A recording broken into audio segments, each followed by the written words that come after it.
Hi, I'm Charlie, and this is Stereo Hysteria. Our April artist of the month is Amy Rigby, the singer and songwriter who started her musical career in the 1980s in New York City's East Village scene, playing in folk and country-influenced groups such as the Last Roundup and the Shams. With 1996's Diary of a Mod Housewife, she embarked on a solo career that combined a strong sense of melodic pop songcraft with a lyrical perspective that commented on topics such as the ebbs and flows of romantic relationships and the responsibilities of being a single parent, with wit, insight, and empathy. In the past decade, she and her husband, British punk legend Wreckless Eric, have released 3 albums as a duo, and this year saw the release of The Old Guys, her first solo album since 2005. Amy spoke with Stereo Hysteria via telephone from her and Eric's home in upstate New York during a day off from touring, and we'll be hearing that conversation over the next 2 hours. But we'll start off with the lead-off track from Amy's second album, 1998's Middlescence, which was later covered by Ronnie Spector, called All I Want. I feel a little at ease with how you've been treating me. I'm not some kind of disease for you to cure.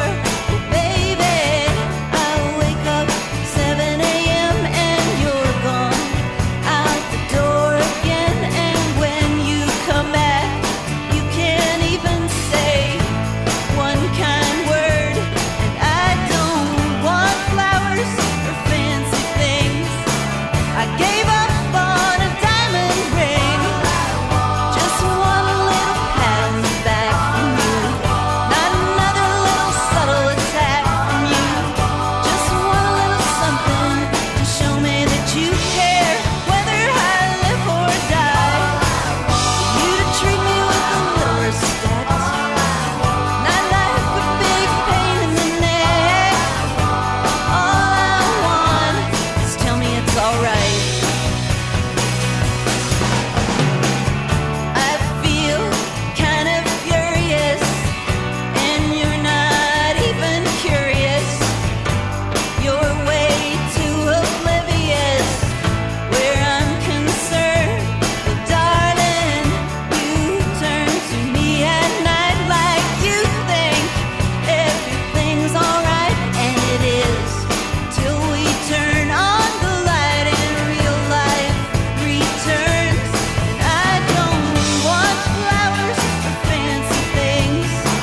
I gave up on a diamond ring. Just want a little hug and a kiss from you. Not a list of things I didn't do. Just want a little something to show me that you care, whether I live or die. For you to tell me that you're liking the dress I'm in. Not criticize me 'cause my life is a mess again. All I want is tell me it's alright.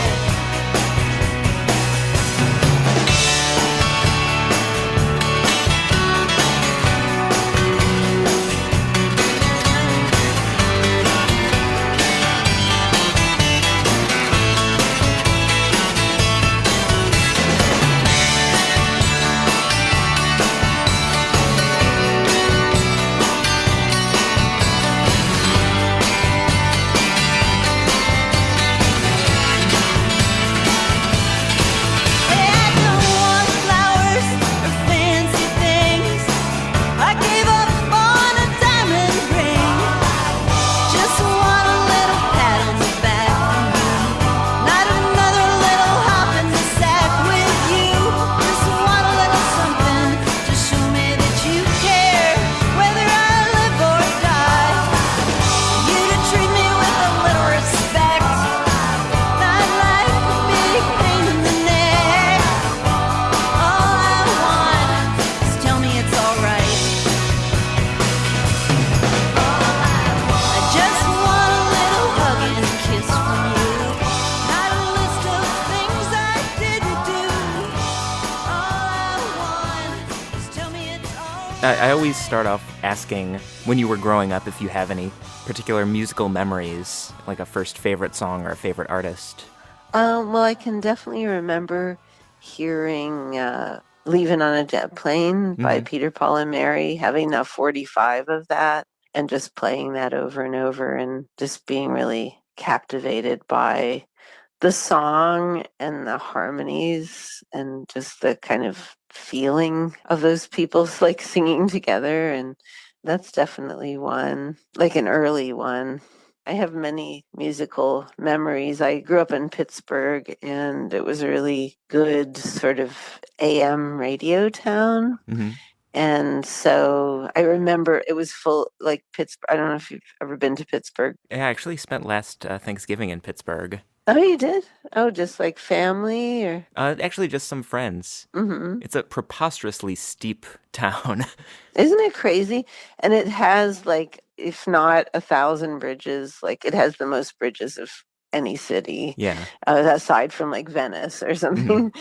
And I distinctly remember like hearing Ode to Billy Joe and driving across, like being in a car and like going across one of the many bridges, and I just love that record. And, it's got that whole thing about throwing something off a bridge. Mm-hmm. And so, yeah, I always felt like kind of scared of those bridges. And there was something about the mood of that record that just kind of like just spooked me. So that's another one.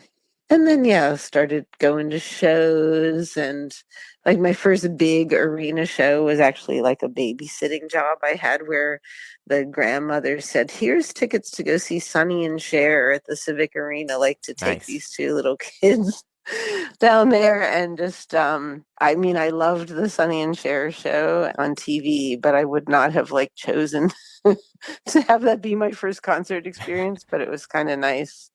And then the first one that I chose was to go see Elton John at the Civic Arena for the Goodbye Yellow Brick Road tour. And I won 2 tickets from, like where you have to keep calling the radio station. Mm.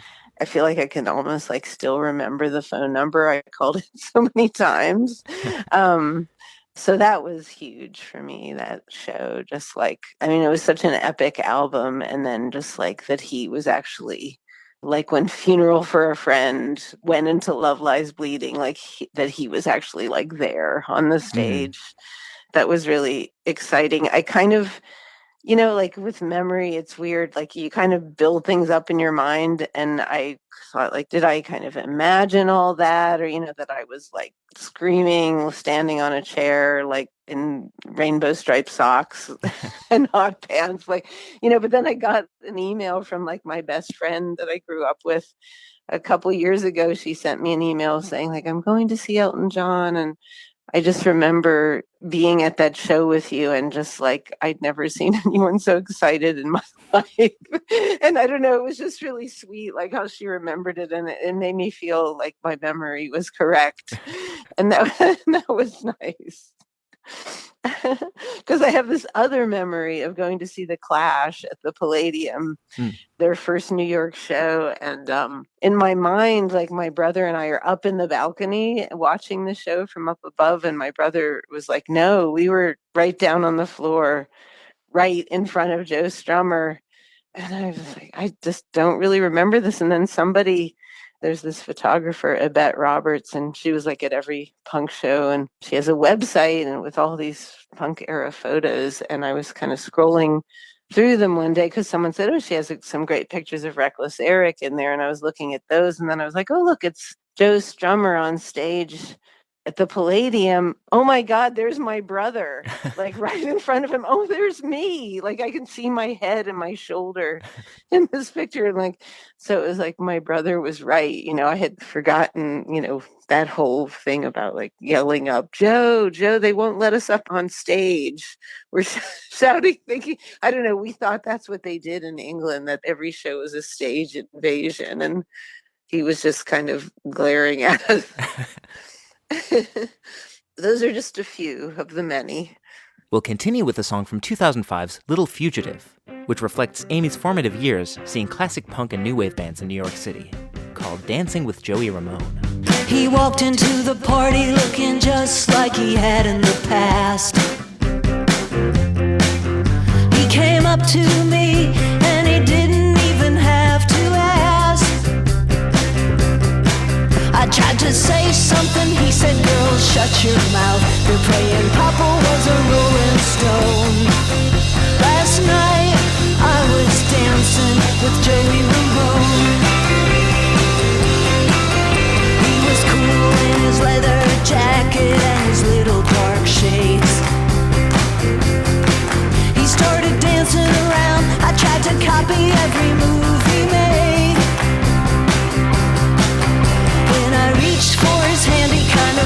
me off and they played Hanging on the Telephone. Last night when I was dancing with Joey Ramone, they played The Worst That Could Happen by the Brooklyn Bridge. He hit me and it felt like a kiss. Glide all over, needles and pens. Be my baby again and again. Gloria by the shadows of night. He's so fine and I feel alright. Charlie Brown can't sit down. We were dancing around and around.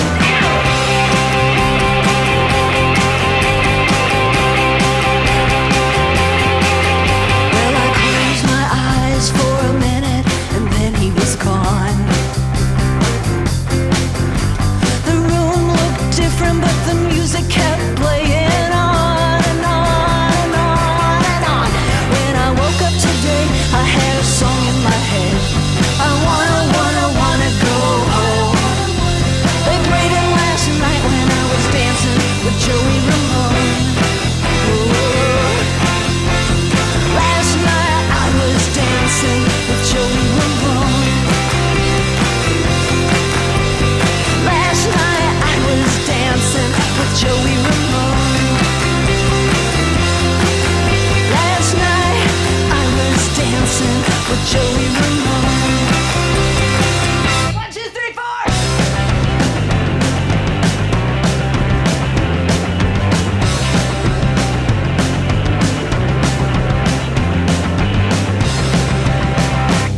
Because you moved to New York for college around the same time that punk hit, Uh-huh. it seems like that's the perfect time to be experiencing that music for the first time when you're, away from home for the first time. At that age, I think so. I think it was, I hadn't really thought about it that way before, that's like the most vivid time to be experiencing music. Like it never gets as intense, I think, again, as when you're in that early period of discovery. And yeah, to have it coincide with that era, it was a good timing type of thing.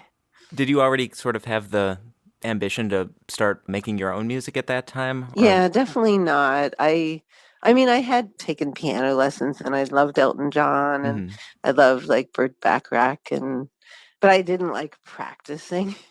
It had been good to learn some music, to learn how to read music and stuff, but it was really just a way to learn these songs. I didn't have any aspirations to do that. I felt much more like I would be some kind of a visual artist, and that's why I went to art school.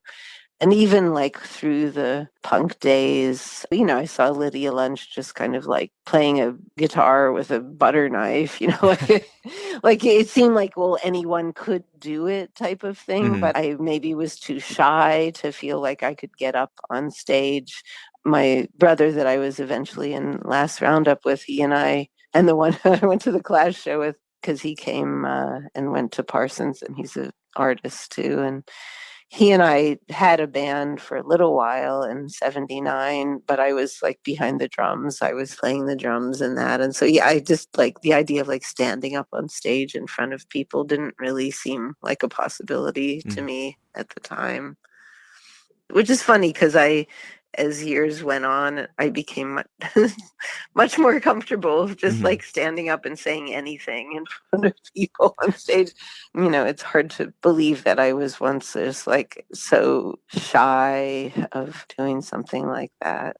Next up, we'll hear a song that fondly recollects a carefree era of bohemian living, recorded during a live performance at the Cat's Cradle in Carrboro, North Carolina in February 2003, called The Summer of My Wasted Youth.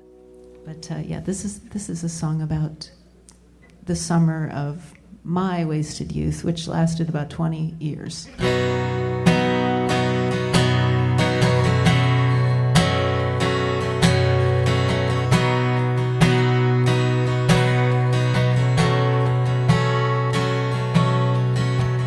Summertime in '83, the year that we made history, but didn't have the energy to tell a soul except you and me. selling off fiesta plates, ate loaves of bread and gained no weight from pecan waffles on the roof. The summer of my wasted youth.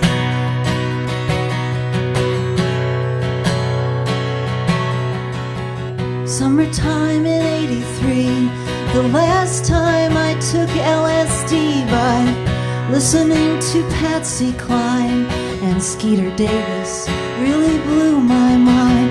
Played the boombox in the courtyard, never used a credit card, still took a trip by Greyhound bus. This summer I believed in us. Pushed plaster cows down city streets, wore through store skirts with little pleats, smoked pot and sat around all day, bought a guitar but didn't try to play.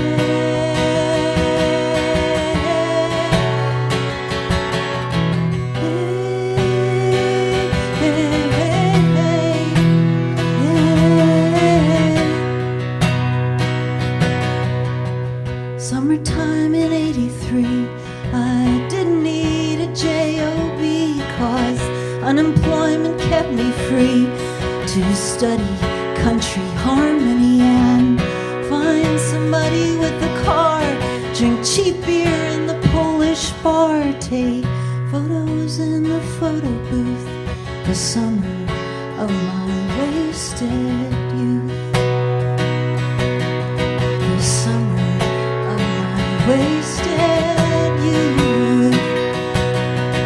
The summer of my wasted youth.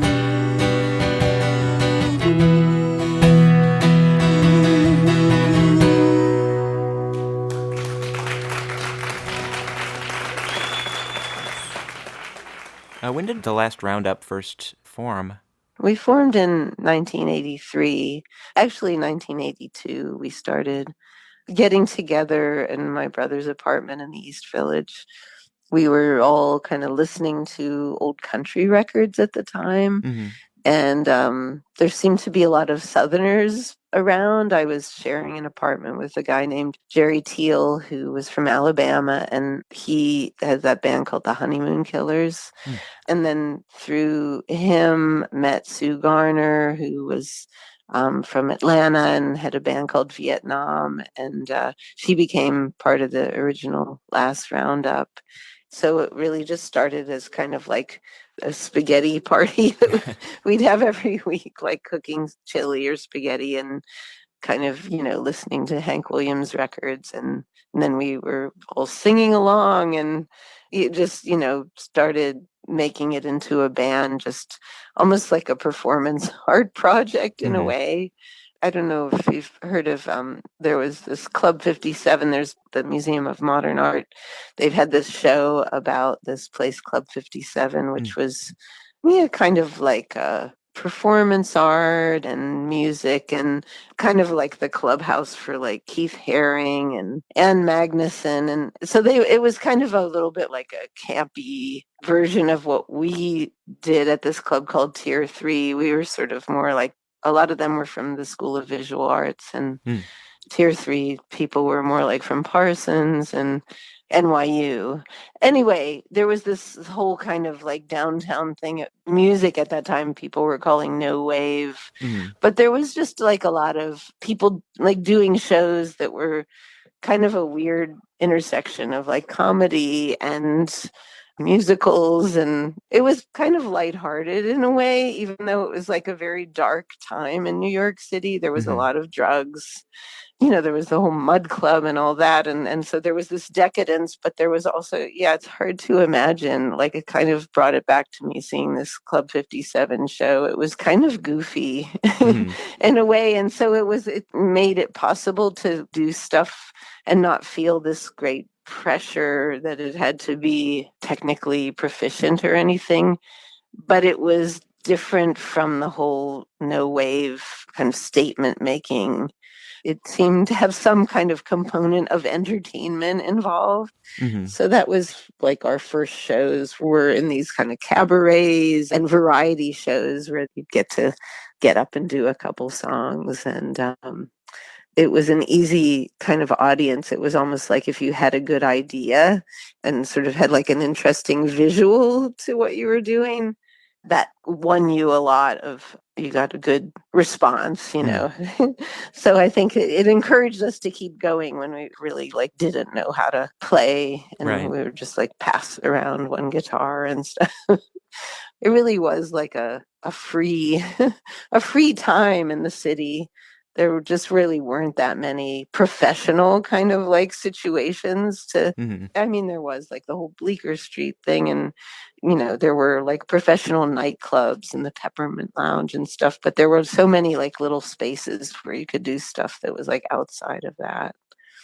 Here's the lead-off track from the only album the last Roundup released, 1987's Twister, as ripped from an unplayed vinyl copy that I found on eBay, called Cast Iron Girl. You say that you're so bored of seeing her there in your kitchen every night, and you're sick and tired, 'cause she's so dull and heavy, and you're wanting something light. And if you see her tired face and eyes just one more time, you'll surely lose your mind. But if you leave that girl behind, you'll lose much more than you mind. 'Cause you're the one that's hard to please, and she's one of the kind. She's a long-lasting, hard-wearing, cast-iron skillet of a girl. You can try your best to burn her, but she'll only laugh. That's nothing new to her. She's a long-lasting, hard-wearing, cast-iron skillet of a girl.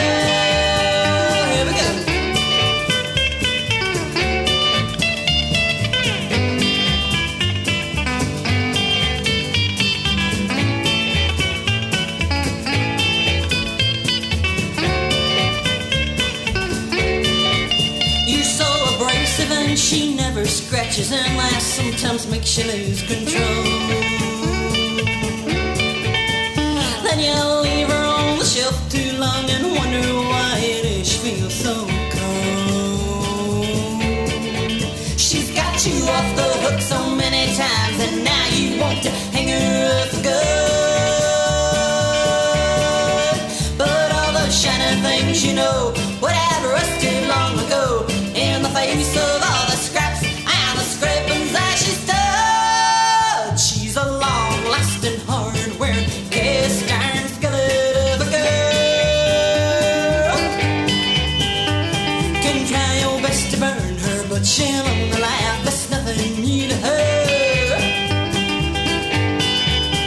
She's a long-lasting, hard-wearing, cast-iron skillet of a girl.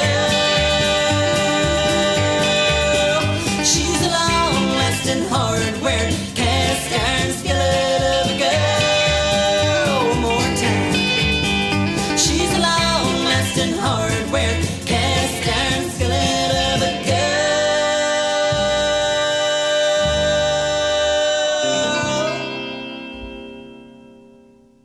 On this podcast, we've talked to John Langford, and he mentioned that around the same time, the Mekons were sort of exploring the intersection of punk and country.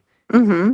It seems like that's sort of a similar thing to what the last Roundup was exploring. Yes, it just seemed to be happening all over. It was happening in LA, it was happening in Boston, it was happening in New York, down in Austin, and in England too. And probably just like after punk and things seemed to be becoming kind of more corporate almost in what was happening with that type of music that had seemed so raw and stuff, that everybody kind of was looking around for something new to do, and people ended up like looking back at these old records. You know, there was no CDs yet or anything. There were none of these like reissues of stuff. It was really just a matter of like finding old records at thrift stores and flea markets. And so, yeah, it seemed to have spread like all over. It felt like a movement without there being a lot of connection between the cities, except, like people were touring in that, kind of low budget, small club way. And Mikan's last roundup opened for them at Maxwell's in Hoboken. I don't know if Langford remembers that, but I do. But because we love them from, their punk From Where Were You? And, so it was an exciting thing for us. But the whole country punk, cow punk thing. Yeah. Was, it really was kind of like flourishing for a while. They're in a very, very small way. Here's another song written by Amy from Twister called Mary Beth Edwards.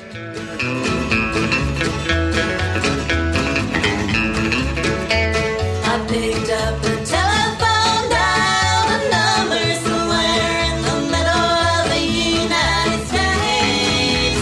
A woman's voice answered with a Midwestern accent. I wished for a minute that I might take her place. Now I've got a most vivid imagination. I pictured her there with a smile on her face. Miss Mary Beth Edwards of South Bend, Indiana. I wished for a minute that I might take her place. Trade places with me, would you, Mary Beth Edwards? Let you be in my shoes, I'll be in yours. I'd be happy if I were Mary Beth Edwards, at least for a minute or maybe much more.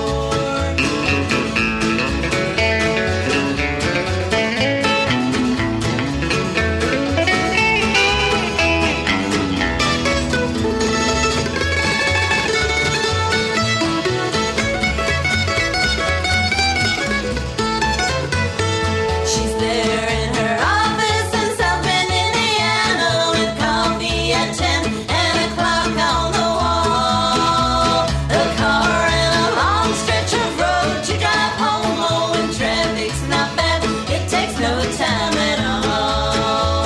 She's busy all day taking care of small details somewhere in the middle of the United States. And I'm over here on the edge of disaster. I wish for a minute that I might take her place.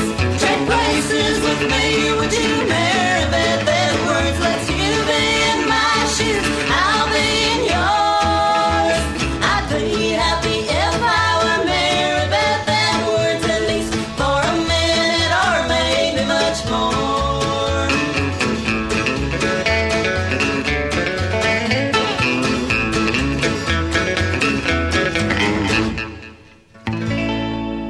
Your next project, The Shams, that sort of was like a breakout group from the last roundup, right?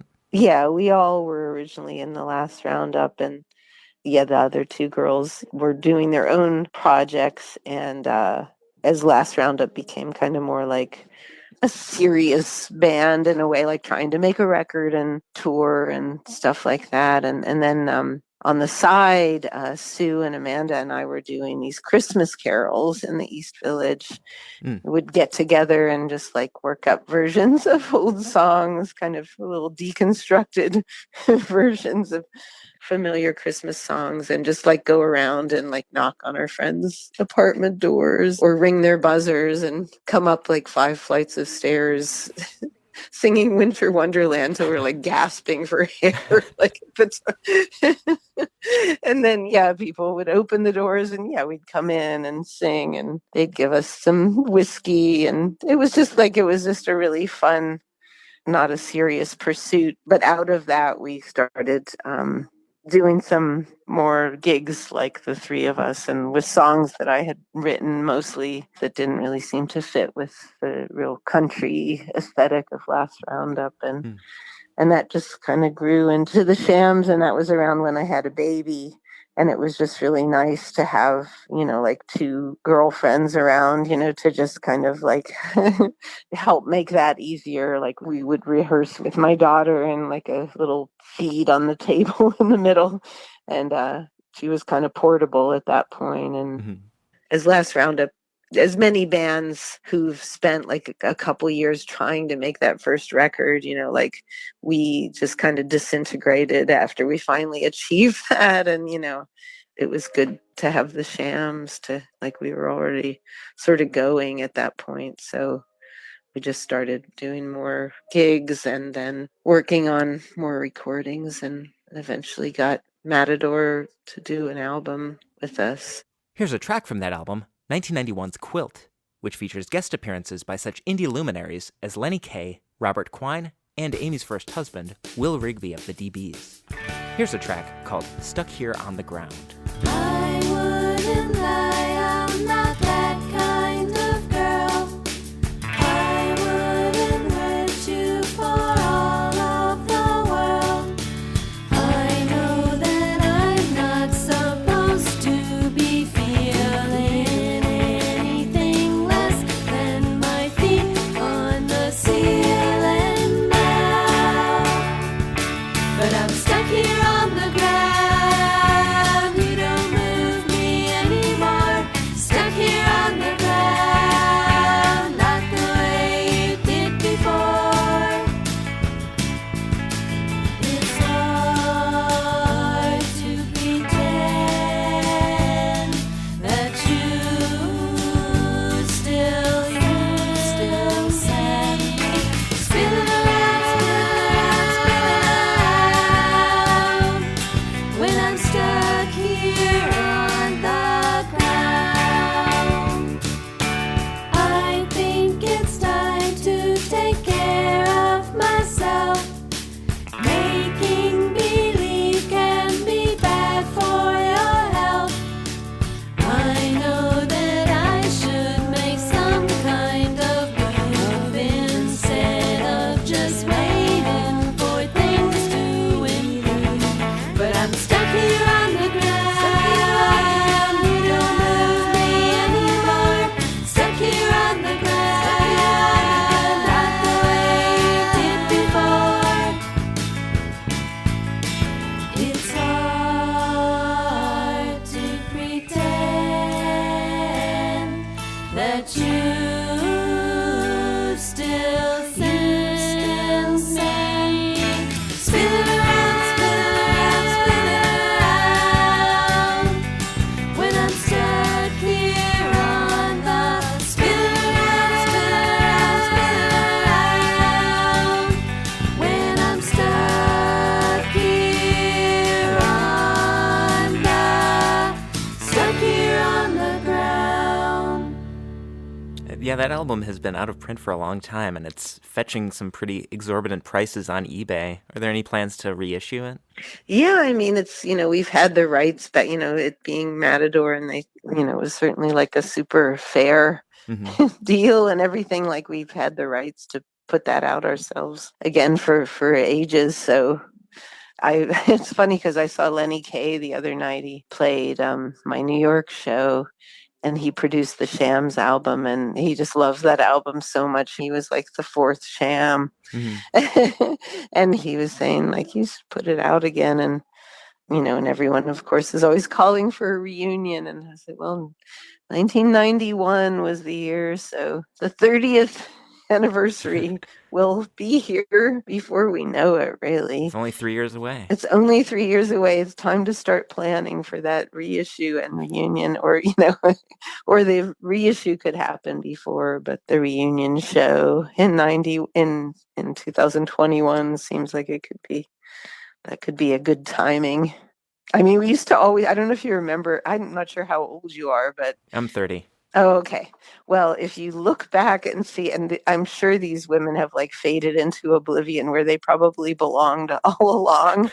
But if you look up this trio called the Del Rubio triplets, and they were like these three, I don't know if they were actually like siblings, but they were these three like spry old ladies who would wear like these really funny, like abbreviated outfits, and they sang and played together. And like the Shams used to laugh and say, like, we're kind of like the Del Rubio triplets, only we're 30 and they're 60.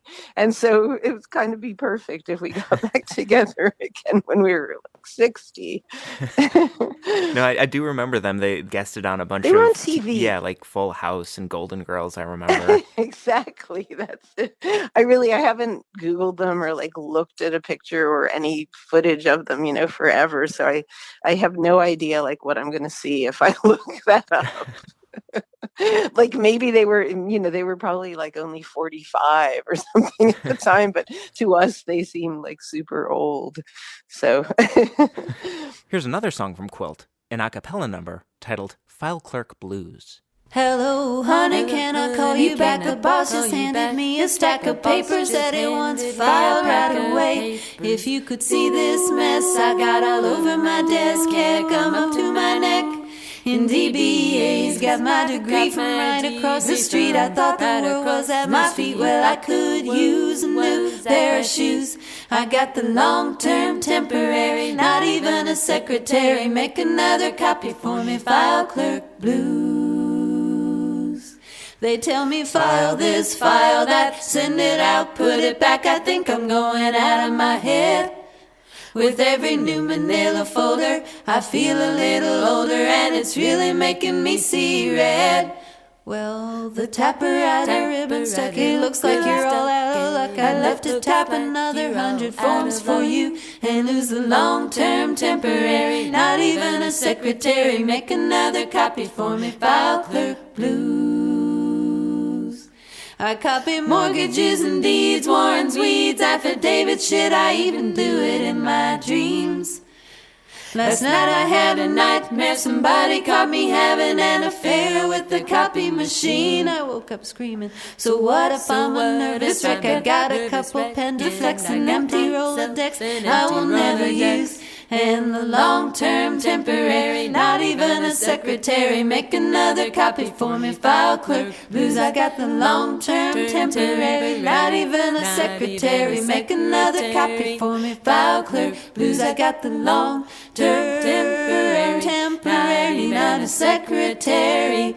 File clerk blues. I got the long-term temporary, not even a secretary. File clerk blues. The few Sham songs that I've heard sort of remind me of the Roches, the harmonies. Yeah, I love the Roches, and they definitely were not in a huge way, but just in like a deep way. They were definitely an influence. I love the Hammond song. And really, like, their records, I don't think ever captured, like watching videos of them live, it's just, to me, it's just mind-boggling how they sang together. And so, yeah, I thought they were great and really loved them. So when you released the first solo album, Diary of a Mod Housewife, there's a sleeve note on it that's sort of like a mission statement for the album, where you say, like, in part, you'd played music for years, but that was with friends for fun. This was different. This was about sanity. Right. What was the process of deciding that you were now a solo artist and you're going to be out there on your own? I guess it was mostly just because I had a child, and I felt like any time I spent doing music was sort of, I felt conflicted, like that it wasn't actually like paying the bills, so it wasn't providing for her. And so it couldn't just be a sort of like fun indulgence, that I felt like it had to add up to something and be like heading towards something, or else it was just too much. I never thought of music as a hobby. It was always like something that I just, once I started doing it, it felt like it was just my main thing that I did, my art, I guess. I never thought of it as my art, but I guess that's what it was. But it just seemed like so hard to justify it, like having this kid in New York City, having, which just was like never an easy place.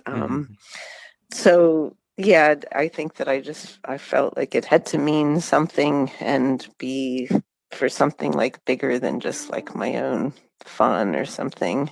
I don't know. It's funny, like now my daughter's 30, and I don't know that she'll have kids, but in a way, like having a kid it made it harder, and yet it made me kind of feel like I had to really buckle down. Mm-hmm. But I guess that was a good thing. I felt like it really did kind of give me a focus.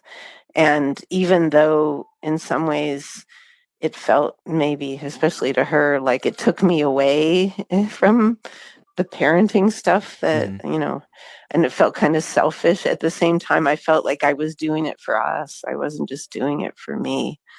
So I don't know how she feels about that, but I feel, like it really kind of gave me a feeling of greater purpose somehow, having a child. And that was a wonderful, even though it added a challenging aspect to it, it was a great thing.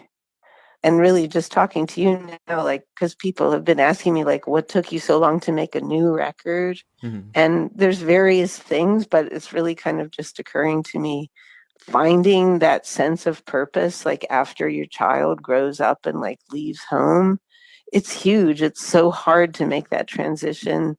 I kind of forget what it felt like when she went to college and stuff, because now it's like, well, it was 2006, so that's a while ago. But I have friends who are going through that experience now, like they just took their kids to college for the first time, and it's easy to forget, just like it's easy to forget the pain of childbirth.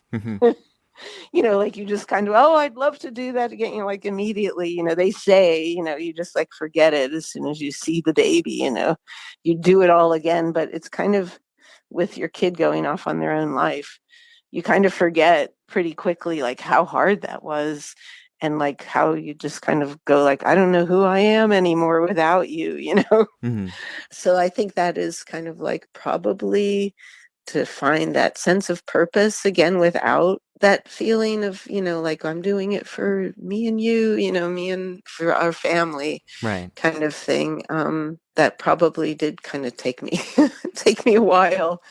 It's interesting. I hadn't really thought about it until this moment, but I think that's probably part of the reason. Coming up, we'll hear one of my favorite tracks from Amy's 1996 solo debut album, Diary of a Mod Housewife, called Knapsack. He took my knapsack just inside the revolving door. It was a bookstore where I'd never been before.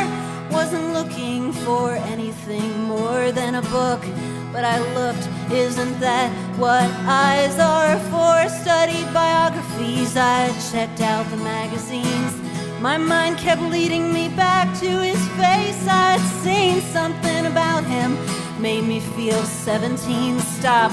So I'm not, isn't that what minds are for? Now every day I can't wait to see him. I'm gonna ask his name,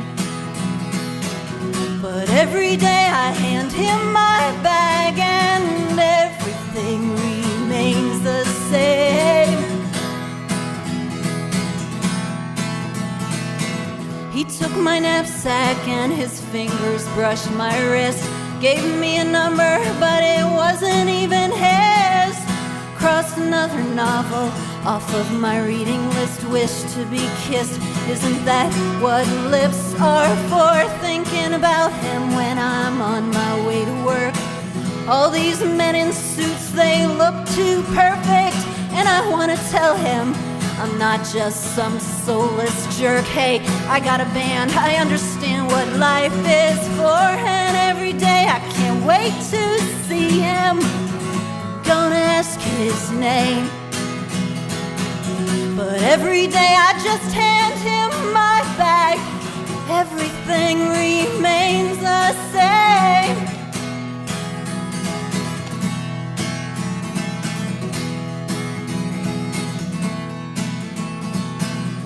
Took my knapsack just inside the revolving door. Wanted to tell him that I can't see him anymore. Got a new job in a different part of town. Fired and rehired, isn't that what work is for? He smiled right at me, but I couldn't meet his eye. All I could look at was the palm tree on his tie. I'll think about him when I go to bed at night. melody in my sleep. Isn't that what dreams are for? He took my knapsack just inside the revolving door. He took my knapsack just inside the revolving door. He took my knapsack. How did you first get introduced to Elliot Easton of the Cars, who produced the first 2 albums? He was introduced to me by Barry Feldman, who was the A&R guy at Koch Records. I mean, he was sort of, it makes it sound so like such a business thing, but he was, a local guy that just happened to start working at this record label that were going to put out Diary of a Mod Housewife. And he knew Elliot from childhood and said, like, oh, you should talk to him, and this sounds like you two would hit it off about this. And it really was like a great thing. I really liked the idea that it felt like it kind of came out of left field to do something with him. It would never have occurred to me on my own, so he kind of came from just a different musical world, but with a lot of the same kind of influences and interests. We'll continue with another track from Diary of a Mod Housewife called Don't Break the Heart. Don't break the heart that needs you. There's nowhere you can go but down if you do. To turn your back on someone will make you sorry, I can guarantee you. Don't make the fatal error of thinking you'll find someone better, 'cause you won't. Don't break the heart that needs you. Don't.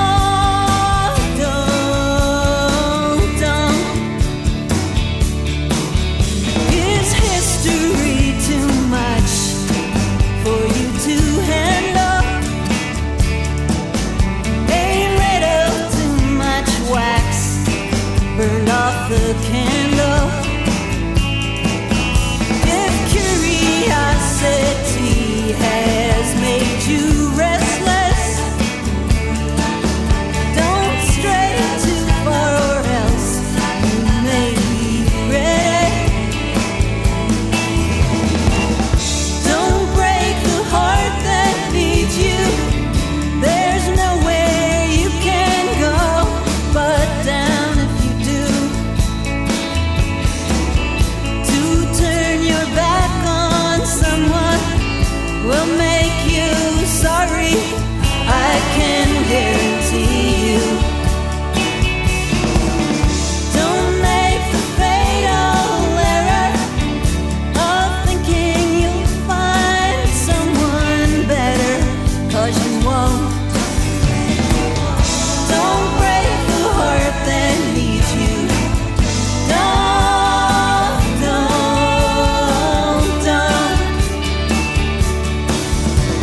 Is happiness your main consideration?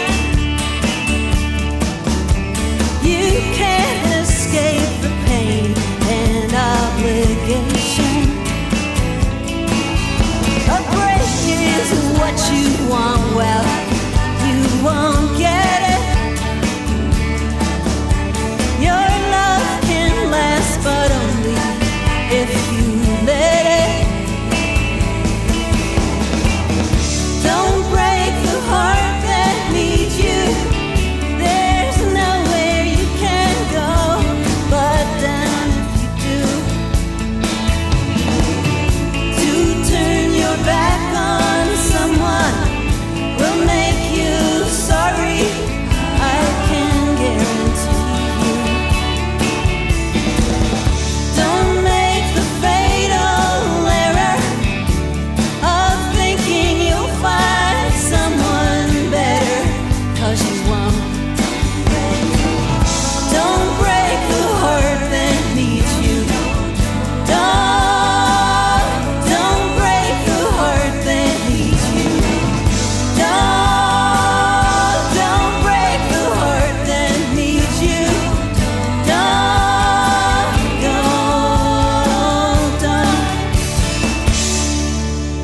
The song Don't Break the Heart is I think it might be the first song that I'd heard of yours in the version by Monopuff. Oh, yeah. John Flansburgh said that he had heard it covered by a bunch of different singers in downtown New York, like Laura Cantrell, and assumed that it was just a Southern California rock standard.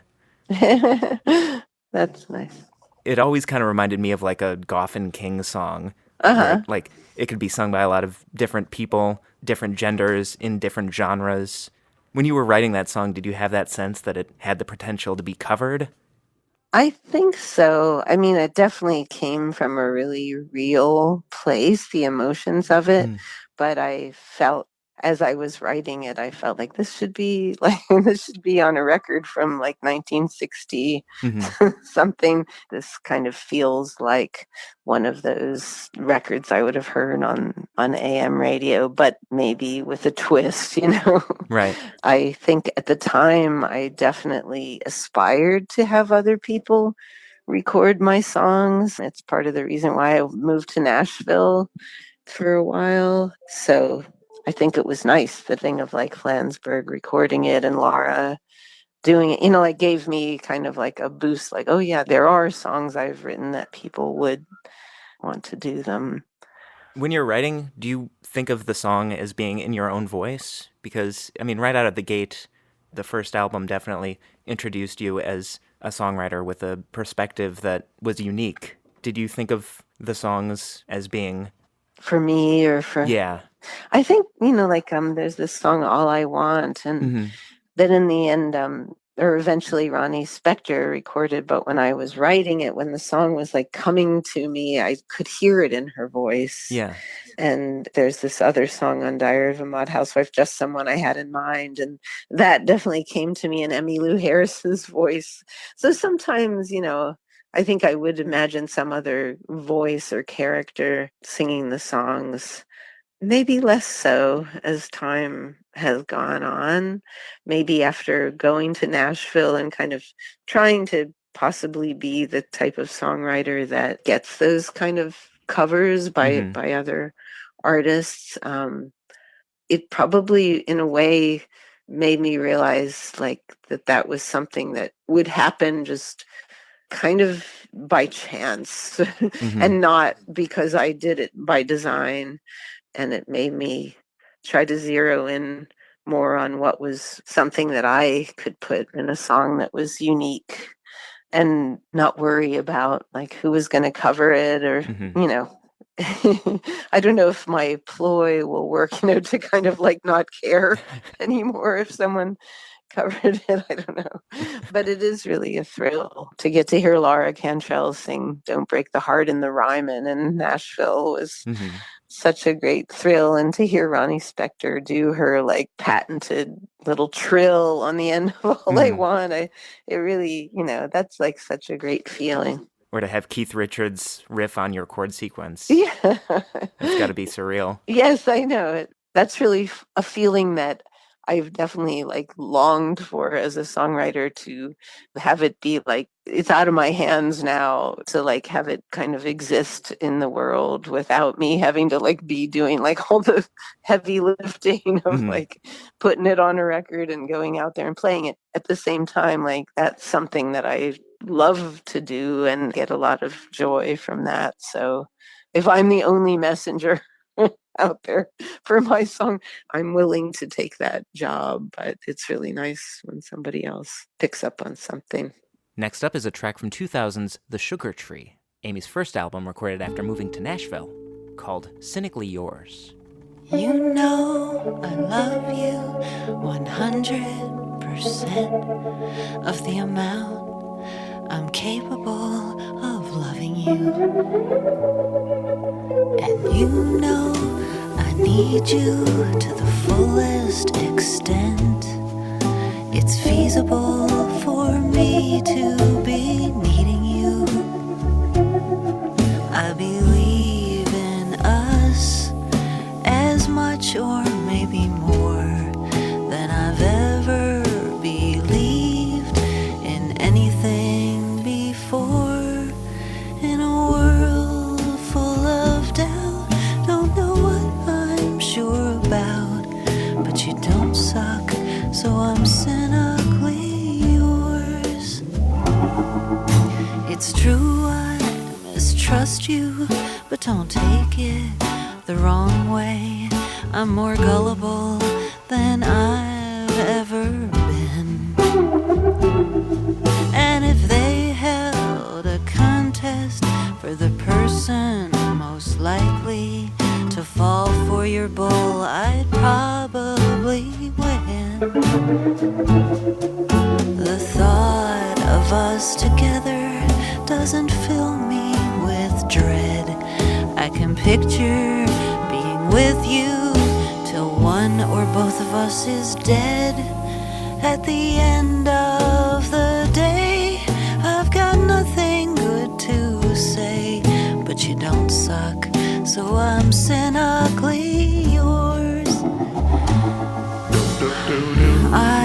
Your loving blank, take you, insert name here, because frankly, I'm just too tired to look around anymore.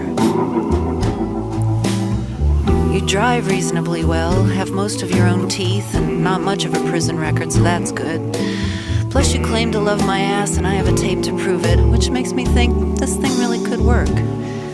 However, in the event that our mutual disappointment outweighs the positive aspects of this union, we agree to part without the destruction of crockery, automobiles, or each other's good name in print or in song. At the end of the day, I've got nothing good to say, but you don't suck, so I'm cynically yours. No, you don't suck, so I'm cynically yours. One more time. You don't suck unless I tell you to, so I'm cynically yours.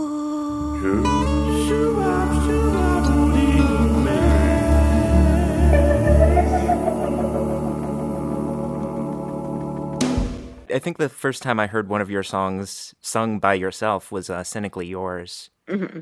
It appealed to me at first because the humor is so apparent, but since there's also like this air of sad exhaustion, it's got a replayability that some comedic songs don't have. Uh-huh. Oh, that's nice. You can only hear the punchline the first time once. Uh-huh. Oh, that's good. That makes me feel good because I can enjoy a good novelty song for sure, but I think it's not something I would aspire to write, a novelty song. It's nice to have it be a little deeper than that it's not just a punchline. So I think that's really good. I think a lot of my favorite songwriters don't shy away from being funny in a song, but you seem to handle it really deftly. Because I think a lot of critics don't take artists seriously if they're capable of making you laugh. I know. Do you have any thoughts about managing that balance? It seems so unfair, but I think it's maybe you seem deeper if you're humorless. Or maybe it's if you take yourself super seriously, other people will. Mm-hmm. But if you kind of know that it's all a joke, really, if you're self-deprecating at all, which I can't help it, that enters into my songs, you're giving someone maybe an opportunity to dismiss you because you're kind of dismissing yourself. Mm-hmm. But it's something that I actually was on a panel at a conference about how to write a funny song, or well, number one, if you approach it that way, it will never be funny. And Right. If you try to talk about how to make something funny, it just won't be. It's just something I think you can't really, I'm sure if that is what you do, if you're a comedy writer or something and you sit down to be funny, I'm sure that's what you do. But with songwriting, I feel it either comes out that way or it doesn't. I was thinking about this the other day, that song, Are We Ever Gonna Have Sex Again? Mm-hmm. Which I co-wrote with a friend in Nashville, Sherry Rich. She's Australian and she actually lives in Australia now, and she had the first two lines, life's become a great big list of things to do and buy and fix. And she had the idea, are we ever gonna have sex again? But then I just said, at night we pass out before 10.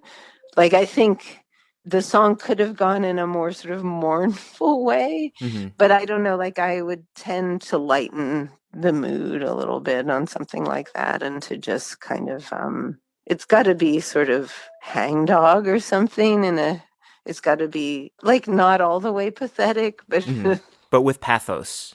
Yeah, with pathos. And I don't know if you're familiar with the writer Irma Bombeck. I'm not, no. Yeah, she's a humor writer.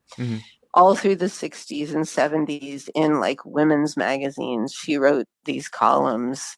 And it's the type of thing, kind of like Chevy Chase in a way, like you think, was he really funny just because of the times, and because he was Chevy Chase? But if someone like from another planet came and saw him doing something, they'd just be like, this isn't funny. I don't know if that's a good example, but so I wondered that about Irma Bombeck. Like, did I think it was funny because, my mom was laughing at her column and I read it and I thought it was funny too because I liked seeing my mom laugh, but she is just a really funny writer. And there's just something really like you said about it being there's something like dark in there and deeply sad in a way. It's not just a cheap laugh. It goes deeper than that. And so her, she might be writing something about trying to get her kids to like help load the dishwasher or something. But she makes it so dramatic in a way and so kind of absurd.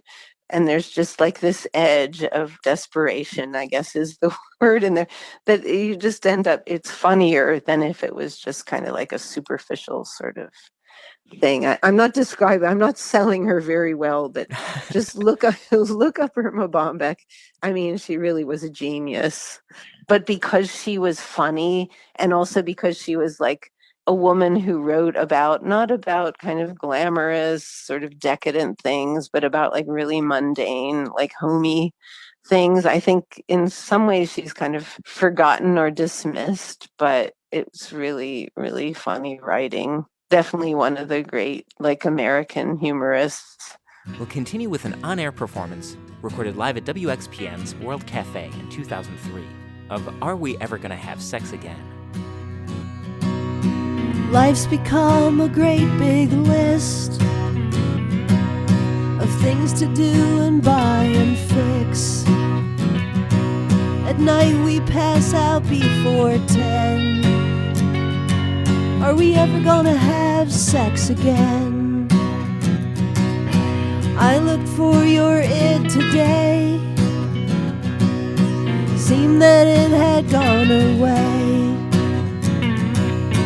Ain't been used since who knows when.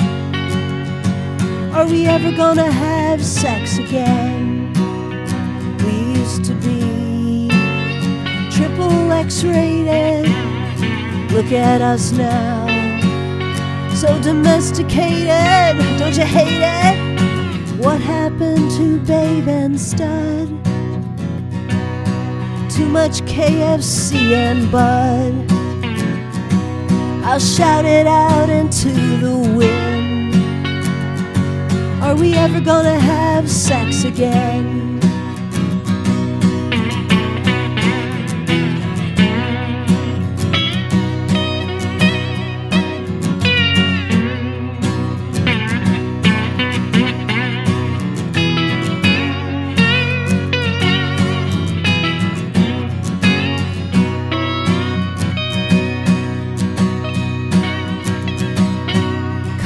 Baby, scratch my itch,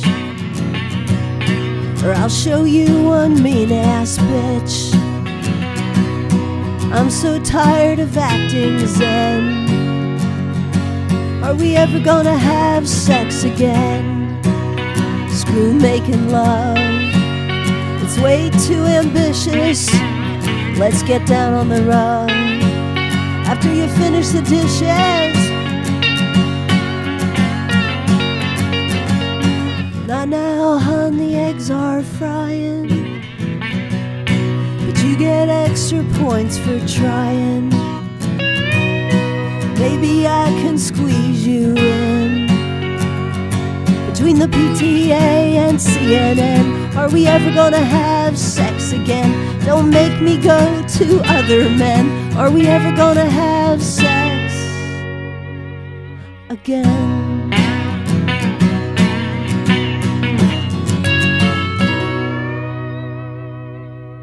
When did you first meet Wreckless Eric?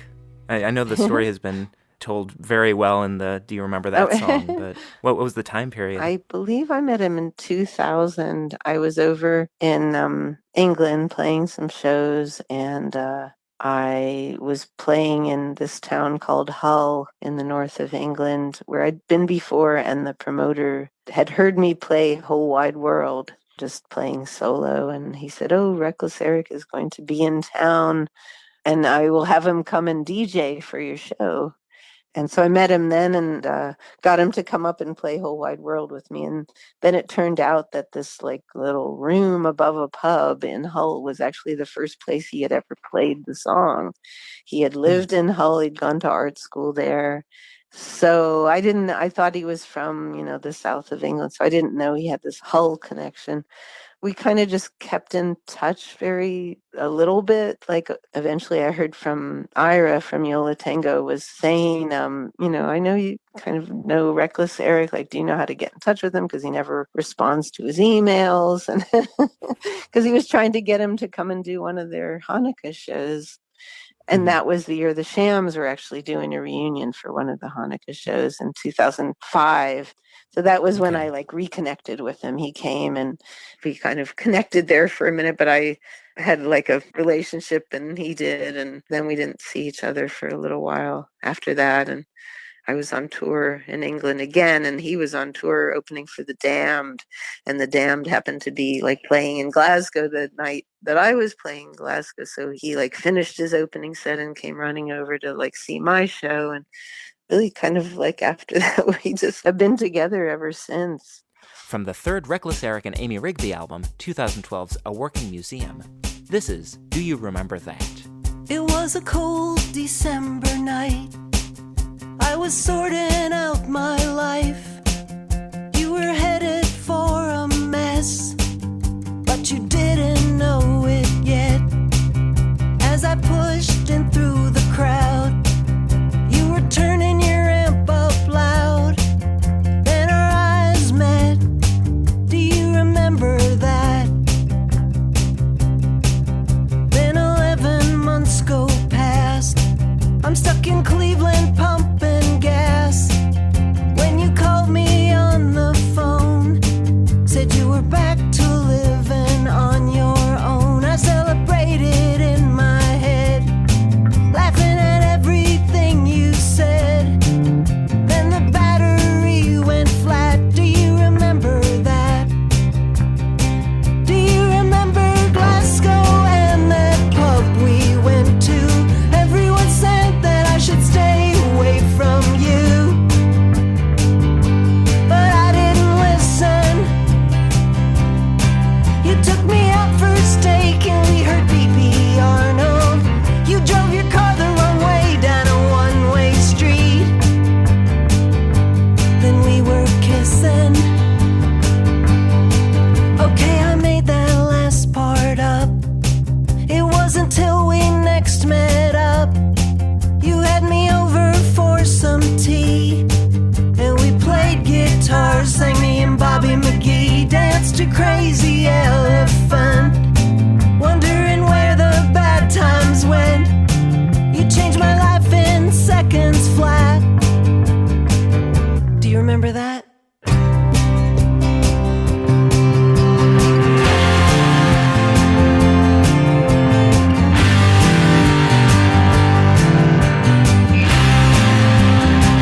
Do you remember Glasgow and that pub we went to?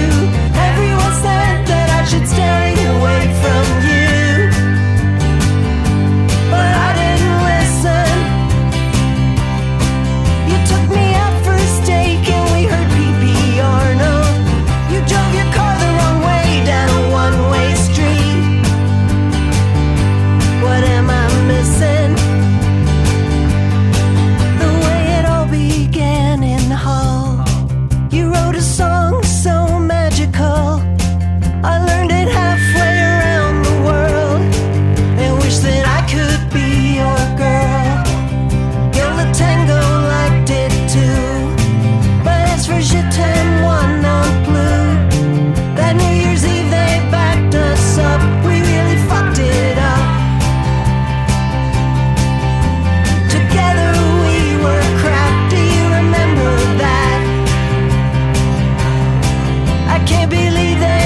Who first suggested doing a collaborative album or to be a duo? It just kind of came about from, like, once we got together, we just, like, were always together, even though he was living in England and I was living in America. We just started kind of touring together because otherwise we would never see each other. Mm-hmm. And, like if he had a show and I'd come and play some songs and vice versa. Not long after that, we moved to France together. And then we were kind of just like, well, we're just going to move to France and play covers in a little bar and play Lion Eyes by the Eagles for the rest of our lives. I think we sort of decided, like we were both kind of burnt out and had come out of like nasty relationship things. And my daughter had just gone off to college. And I think we were just kind of like in a sort of almost like semi-retirement mode. But of course, like that didn't really last at all. I think we both decided we still wanted to make new music and write songs. And so it turned into the first album that we made together in 2008. And we'd been playing all these cover songs all along. So we made a covers album. And yeah, I think part of it was like geographical. We were there deep in the French countryside and just had a band between us. And because I look up to Eric, like I think he's just one of the greats and great performer and love his songs and his whole thing of like making his own records at home, just like the way he wanted to make them. And it was great. I felt like I learned a lot from him. I think he learned a lot from me too. We just kind of had like our sort of woodshedding days, where we just were thrown in together, just the two of us. And I don't know if we knew eventually we would go out and do our separate things again. I think we probably felt like we would. Mm-hmm. So when we eventually moved to America and, put out another record together here and toured, it just seemed like the world kind of opened up more for us being back in America. Just like living in rural France it was a good time to just like be an expatriate. Yeah, yeah, well, I don't know. I think I chose the wrong. My timing's always off. I should be an expatriate now, not while Obama was president. That was crazy. But I did that already, so there's no going back, Like, I think it made me really appreciate, in spite of all its flaws, like it made me appreciate being an American and living in America. So we came back here and there is something to be said for trying to make it a better place, a place that you really love and care about. Up next, we'll hear a brand new song, which doesn't appear on The Old Guys, but which Amy played just last month during a live in-studio session on The Marc Riley Show on BBC Radio 6, called The President Can't Read. It's February, the world is wearing shorts, the world is wearing its heart on its sleeve. There's bad news to report, but the president can't read. Here comes a judge, here comes a preacher, here comes an artist on a big white steed. Call out the guard, call up the teacher, 'cause the president can't read. The president can't read. They say they wanna build a wall and all they need is a rope to hang our freedom from the highest tree. Hell and hard need hope. The president can't read. The president can't read. The president can't read. They say the best is yet to come, and there's no shame in being dumb. They have the outfit and salute, the Navy suit, the double thumb. They're two-way guy, one race and class. They want to buy back some old past. It smells like death, it smells like, as a great woman once said, when they go low, we go higher power. Their regulation Jesus looks a little like the singer from Creed. Cat lock stuck, Tower Babel, damn the president can't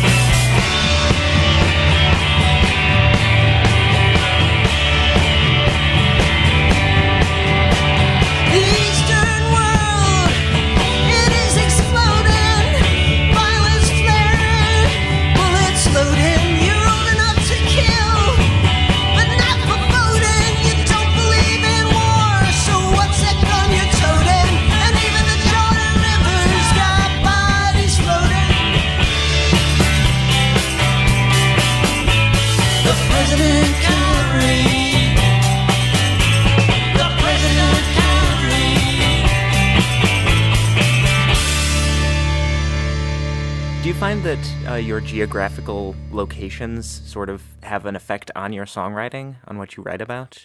They probably do. And I think that, maybe because in France I was trying to work on other kind of writing and trying to, work on writing a book, and I didn't do that much songwriting there. I think I really missed being in a place where people spoke English. I really missed hearing conversations. I get a lot of inspiration from what I observe, and they were just watching some cows walk across a field was not going to give me much subject matter. And that's kind of what I got in France was, it was just like super rural, and I really missed having. I don't think rural will ever be my beat. I'm never going to be that inspired by like raging rivers and, like I love them. I love to be able to experience nature. And I really got that sense from living in France that it can be like such a good place to be, but it just doesn't really give me a lot that fires my imagination. And whereas like being in a Walmart parking lot or something in America, like everyday situations are kind of much more what interest me. So I think, until I'm ready to write like that sort of like expats, it would probably be a musical or something of like these expats in rural France, which would probably be like hugely popular. Yeah. But until I'm ready to do that, I think it's better to be where there's people that I have either something in common with or just like some curiosity about. It does seem like the new album, The Old Guys, is a little bit of a departure. Maybe not so much if you count the albums that you did with Eric, but it seems like the lyrics are more impressionistic or observational. Like there's less storytelling and more mood setting, maybe.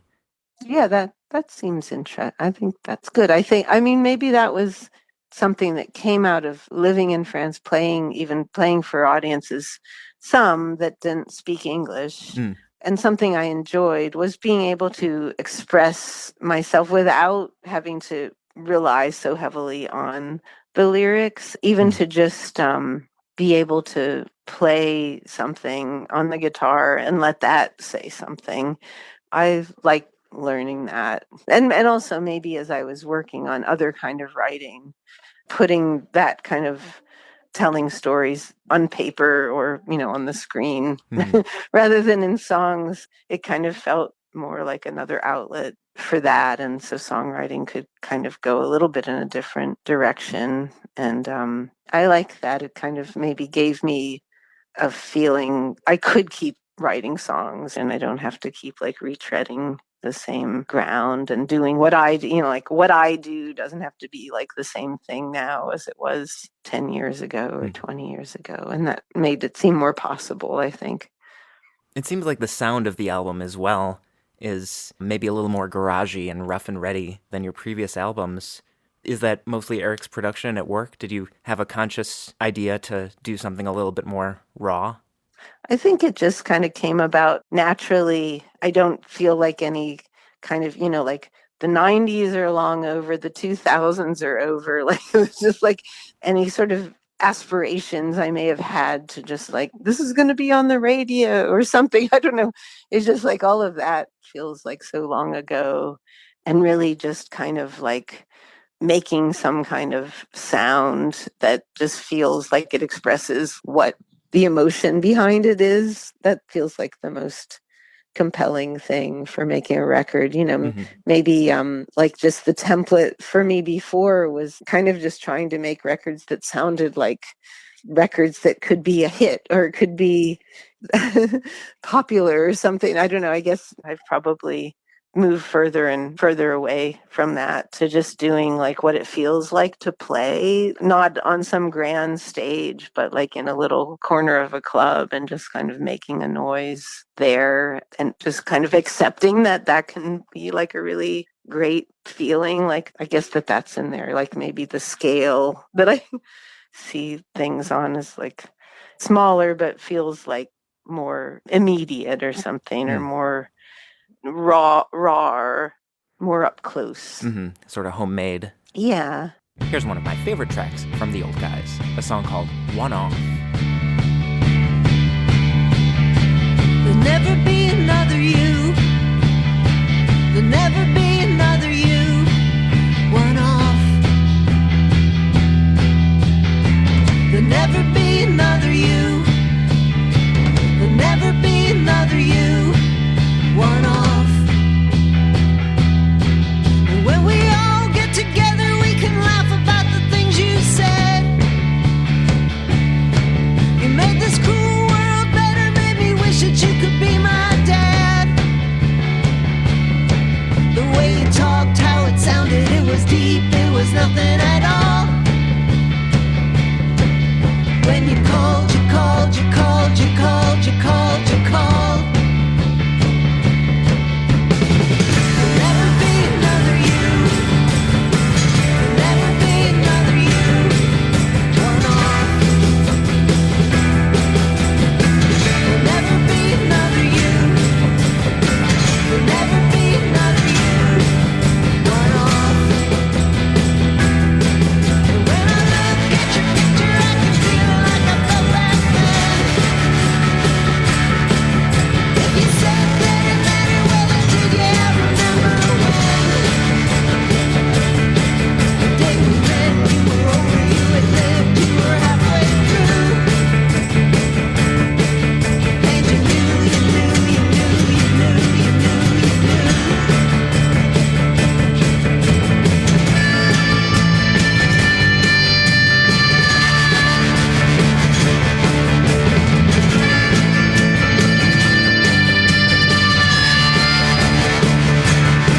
Don't have to go to the mountain like the mountain, you were already there.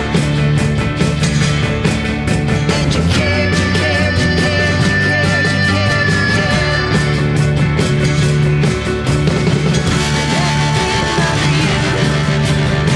There'll never be another you. There'll never be another you. There'll never be another you. There'll never be another you. There'll never be another you. There'll never be another you.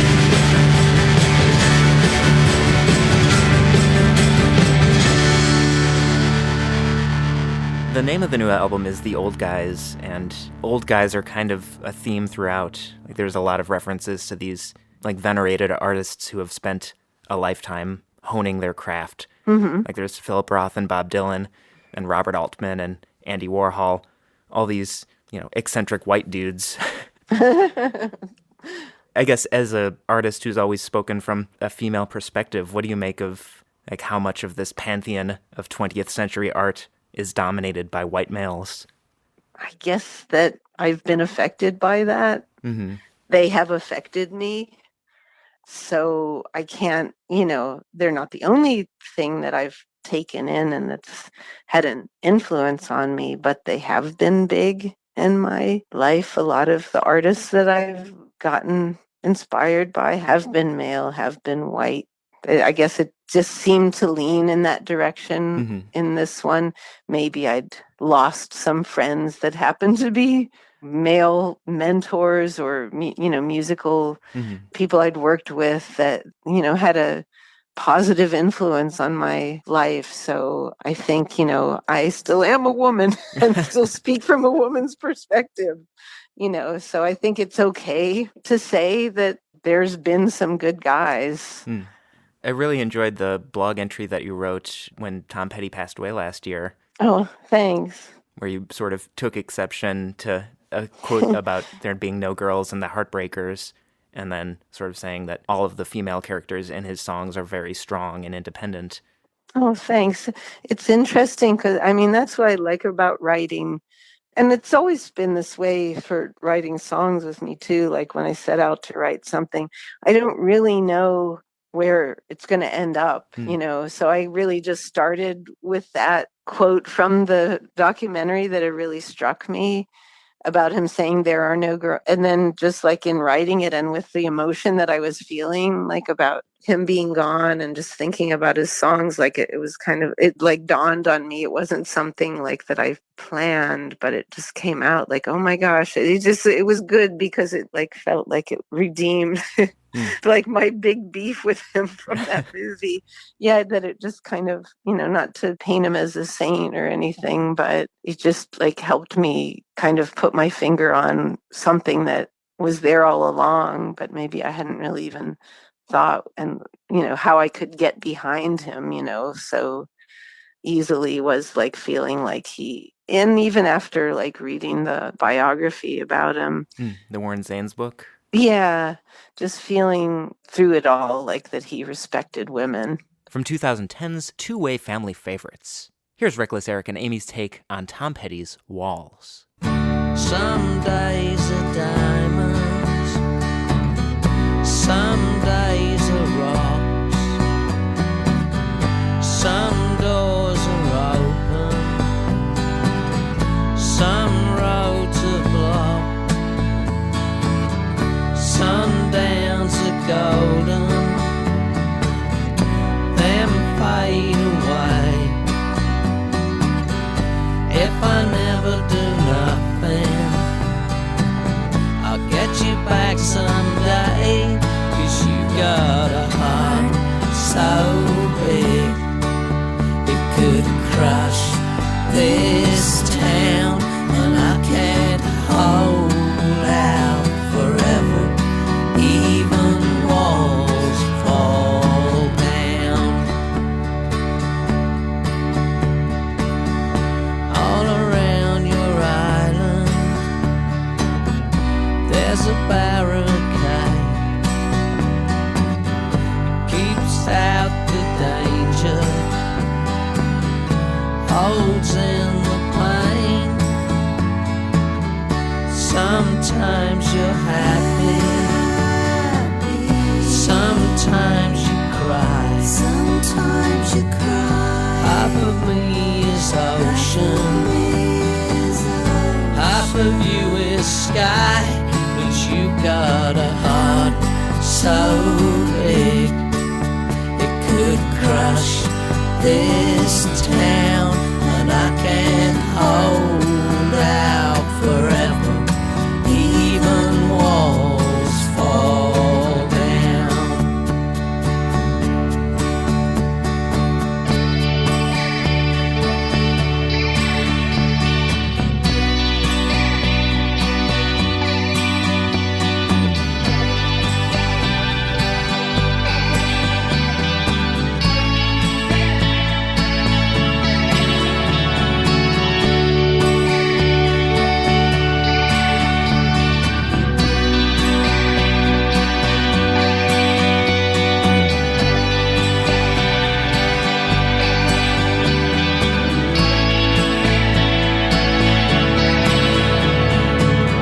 Some things are over,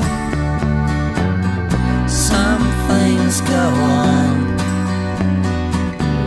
Part of me you carry, part of you is gone, but you got a heart so big it could crush this town, and I can't hold out forever, even walls fall down. Yes, you got a heart so big it could crush this town, and I can't hold out forever, even walls fall down. Oh, you got a heart so big.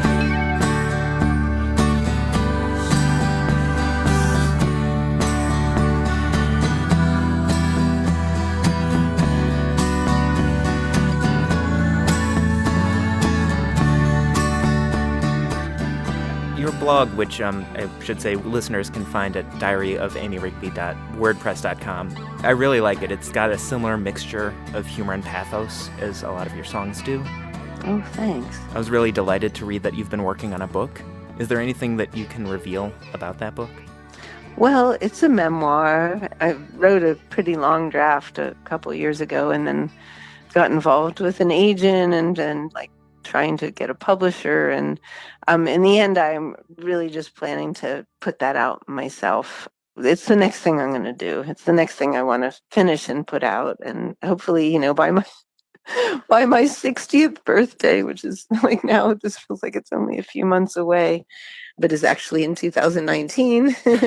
um, that's my goal, is to get that out. And I did, for this record, I made this little booklet to just kind of like, I suppose like if I'd been organized enough, the booklet would have been like in the artwork, in the package, but kind of like a separate little thing that just has some stories in it, and some of them from the blog. And then there's one in there that's there's a song called Bob on the album, and it's a little excerpt from my memoir that's about Bob, and so I put that in there. And yeah, it's just covering like coming to New York to go to art school in 1976, and basically it's the decades I spent in New York and ending when I leave for Nashville in 1999. So I just feel like I saw a, a lot, like through the city and through doing music in the city and being there through the 80s in the Lower East Side and in downtown Manhattan, and then through the 90s in Williamsburg, like before it became, when no one wanted to live in Brooklyn,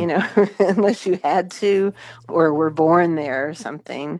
And yeah, just coming of age that seemed to take me like decades. I can't wait to read it. Thanks. I have some great pictures too, because one of my roommates from Parsons is a great photographer. She's got a huge Instagram following now with her Julia Gorton no wave photos.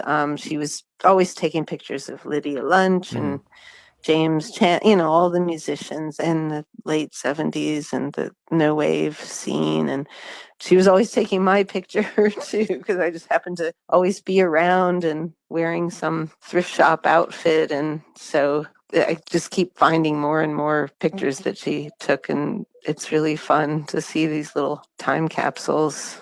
So I'm definitely going to stick a lot of those in there. Nice. You mentioned self-publishing the book. The Old Guys is an album that you're releasing yourself as a DIY thing. What's the experience of that, just being the distribution and manufacturing and all that? Well, I'll be finding out with the book, but I imagine it in some ways being kind of harder than even with music, because I have some kind of name and history in music, whereas in book publishing I I don't. But it is like a huge amount of work. But I think I'm going to go out and play shows. I wouldn't probably get much out of it if I just like released a record and waited for the orders to roll in, because I think if you do that, it's just harder and harder for people to find you in a very crowded marketplace. But I know I'm going to go play all over and be able to put records in people's hands that way. And I feel that way with my book too. I'll be able to, which is what I tried to, convince publishers, but, I'm not famous enough for them, for them to like take. But in the end, like I know that like from putting out the last Wreckless, Eric and Amy record ourselves in 2012, I mean, then we did a Kickstarter campaign and gave everyone their rewards and toured. And I mean, we started making money with that record like really quickly, just like, not making a huge amount of money, but it was paying for itself. And same with the vinyl edition of Diary of a Mod Housewife I did. It made back its investment, which was probably just like a couple $1,000s on a credit card, made that back pretty quickly. And then just like enabled me to go out and tour and have something new to sell. And so it's like just on a very small scale. Same with this record, just pressing them up and getting them in some retail outlets, but mostly just like, selling them myself. And yeah, I imagine it'll be the same with the book. I mean, to be honest, like I've been working in a bookstore for 6 years. It's a store that, we also serve beer and wine. So it's going to stay in business for a good long time. Keeps people turning the pages. It does, but I see people every day. Someone comes in like, I wrote a book and can you carry it? And it kind of breaks my heart in a way, because it's just going to go on a shelf. It's not enough to just like write it and put it on a shelf in a store. Like, how's someone going to know to look for it? And so I can see all the things that have to go into reaching a wider audience than just like your family and friends. That feels kind of daunting, but at the same time, like I'm used to doing that. And at least I do have, people who've been listening to my music and, would be interested to read something that I wrote. So, I feel like I'm like at least that far along, versus a lot of people who put, so much time and effort in their souls and into writing books. And I really admire anybody who can get it together to like complete a project like that. It's huge. I mean, to me, like writing songs and like making records is this like child's play compared to writing books, because you get instant gratification. You play a song for someone and you kind of get something back right away. Mhm. Whereas like, I guess that was the whole thing too behind like the Philiproth song on my record, just like I was kind of looking at it from his perspective, but I was thinking about myself too, and Sure. thinking like how lonely and hard it is to keep going like on writing something and just putting word after word and going like, is this going anywhere? And Right. sometimes I think you're getting something back just by the satisfaction of doing it and feeling like I was saying about the Tom Petty blog, like that I figured out something while I was writing it. And that can be huge, and that can be the whole reason behind doing it, and really pure and wonderful. But at the same time, like we all have egos, of some size, big or small. And so you kind of like would like somebody to care or be interested in work that you put a lot into. So we'll see, but it will be done. I'm really looking forward to that. And then moving on to the next book, whatever that will be, a companion piece to the expat musical.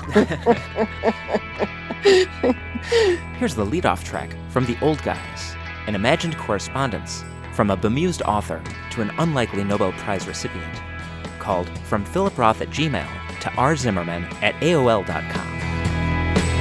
As you step out onto that Nobel stage,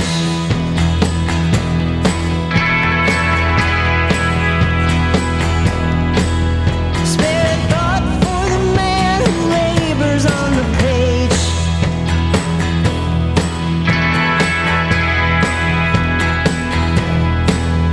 When you're standing in the spotlight where you've always been, I'll be alone with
a couple of other songs that I'd like to get your thoughts on. Sure. There's a song on the new album about returning to your hometown of Pittsburgh. Have you played that song in Pittsburgh yet? And how has it been received? It's been received. I have played it there and gotten some. I mean, I got a huge amount of press in Pittsburgh for this record, which was great. The writers in Pittsburgh really love me, and that's really nice. I mean, I always have a hard time finding an audience in Pittsburgh. So I don't know what the solution is to that. But I think, in a place like that, you learn to laugh at yourself, very early on. So I think they got the song. From the Old Guys, this is Playing Pittsburgh. I used to dream that I'd have everything. Fame, cash, fancy home, my very own brass ring. I made some money last week. I live the life I choose. But I'm playing Pittsburgh tonight. I got the whole time. I left at 16, 'cause I couldn't take more. Nobody tried to hold me back. They held me back and held the door. I've been around this world. I thought I paid my dues. But I'm playing Pittsburgh tonight. I got the whole time.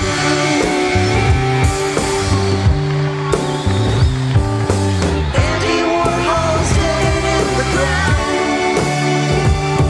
It's the only way they could get him back to town. Self-esteem, it's a Pittsburgh thing. You just ain't worth nothing without that Super Bowl ring. Bad memories, they used to laugh at my shoes. But I'm playing Pittsburgh tonight, I got the whole time.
About the song Rebel Girl, Rebel Girl. What inspired that?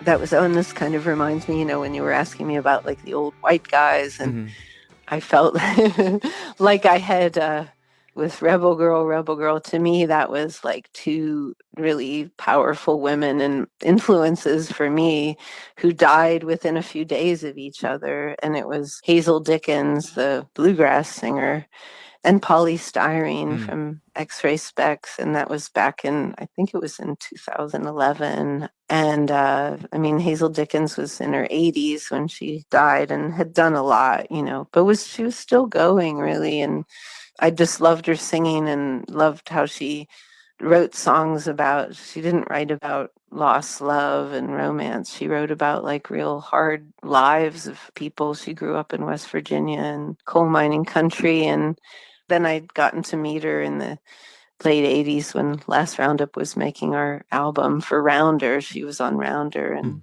and she'd just been a delight, and even in a way named my daughter after her. And Polly Styrene had just made such a huge impression on me in the 70s when she came to CBGB's with X-Ray Specs.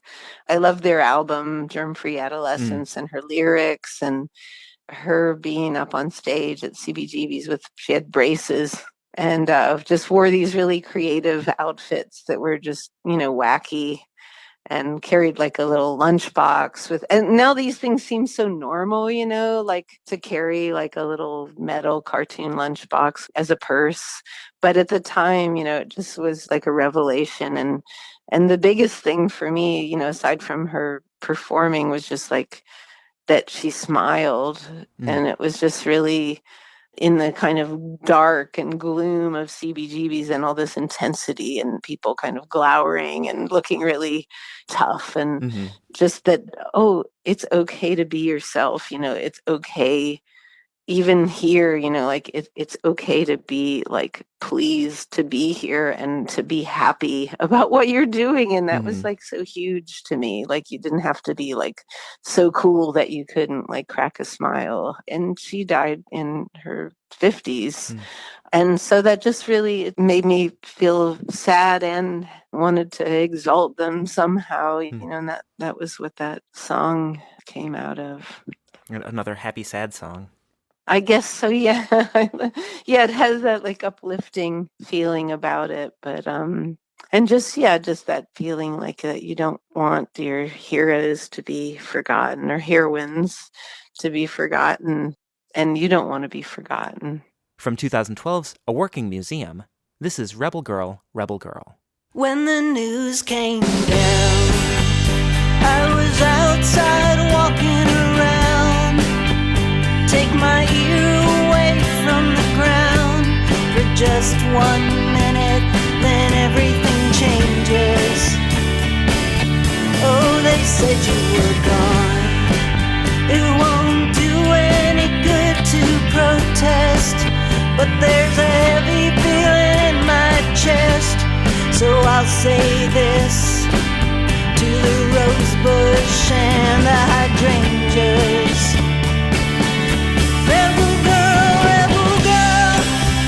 took the ring like a neon champ, dealt the blows while you held the lamp to make the place a little brighter.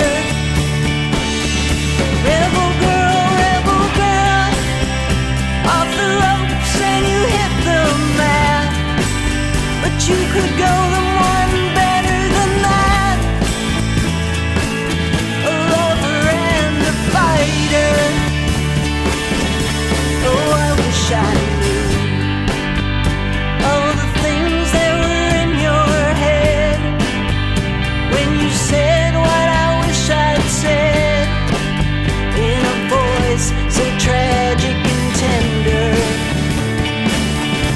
And I wish I could play, but it's tearing me up today.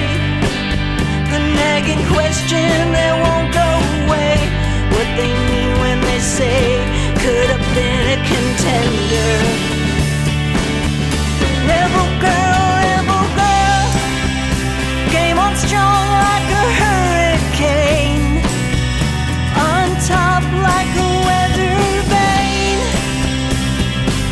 You're everywhere the wind blows. Rebel girl, did you bet then you left the stage, wiped the slate and you turned the page. I wanna thank you.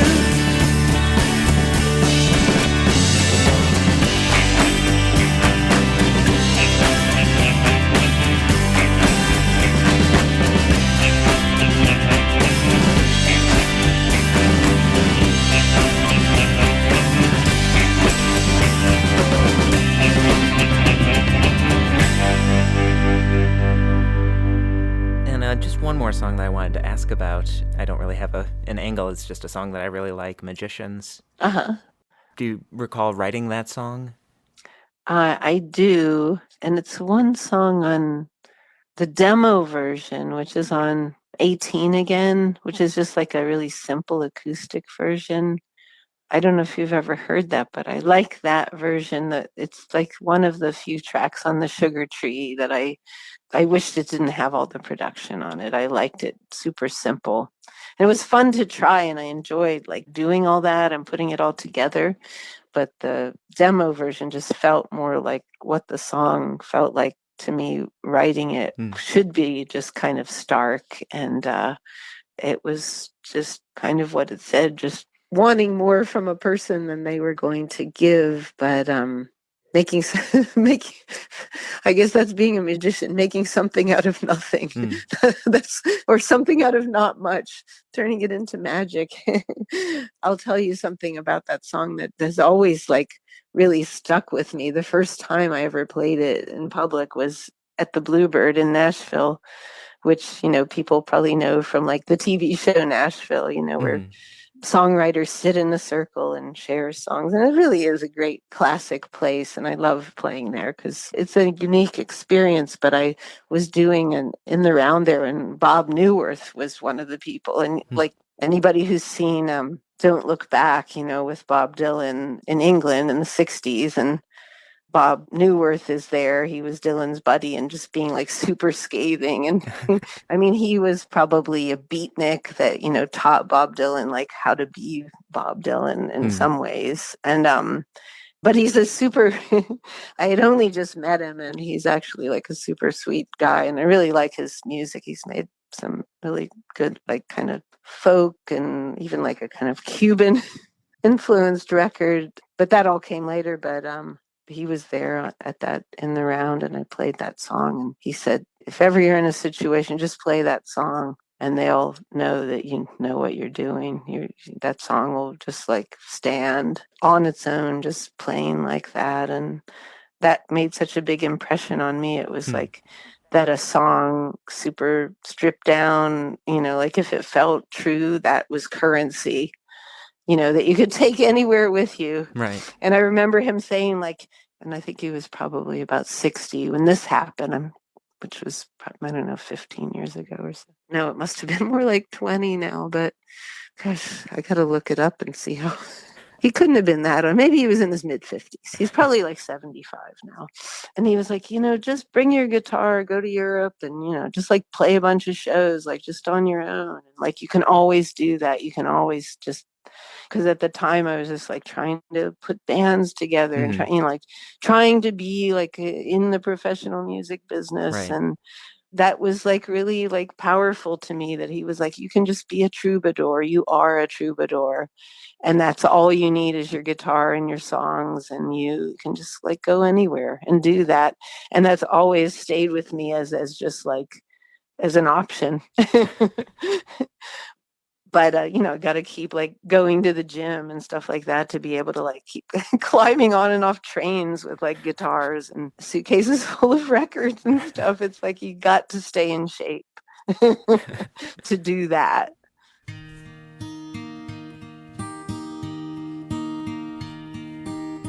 You say there's nothing in the future for us.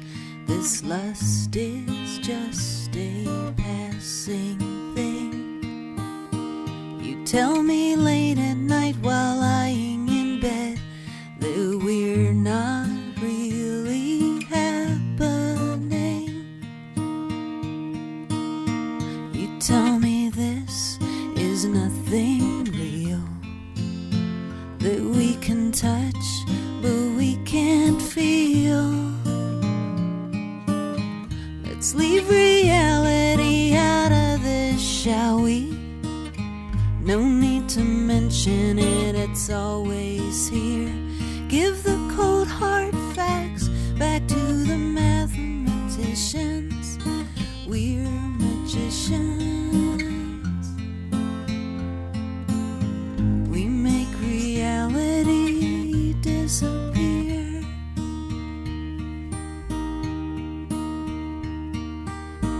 We're really something when we take off our clothes. I wish that we could stay this way. It's not a healthy way to live, I suppose. At least that's what I was raised to say.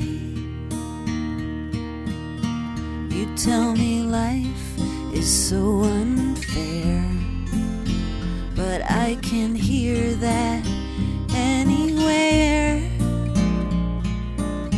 Let's Let's leave reality out of this, shall we?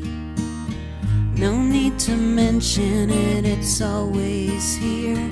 Stick the rhetoric with those old politicians. We're magicians. We make reality disappear.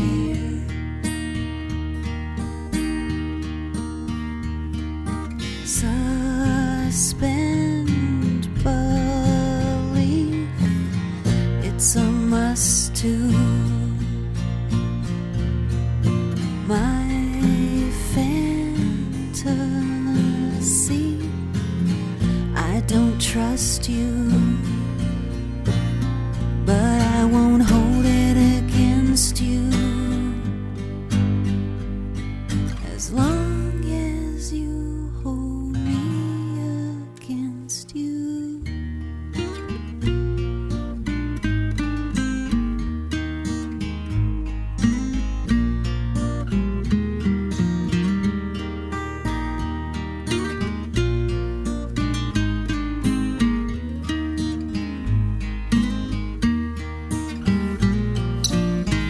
Say that this is nothing real that we can touch, but we can't feel.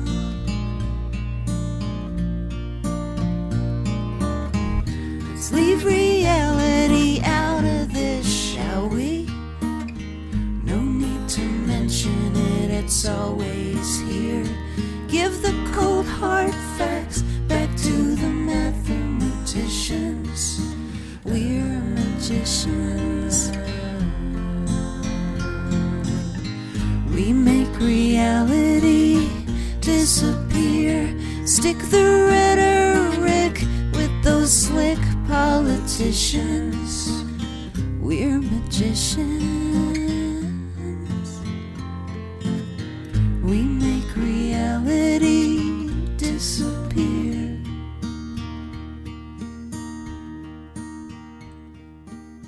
Magicians, the original demo, as released on the 2002 anthology, 18 Again. And that's all the time we have for this week. I'd like to thank Amy for being so generous with her time and sharing so many great stories. And I encourage all listeners to pick up a copy of The Old Guys or to catch her on tour. More information can be found at our website, amyrigby.com. Be sure to tune in again next week when our topic will be songs about safety. This is Charlie, signing off.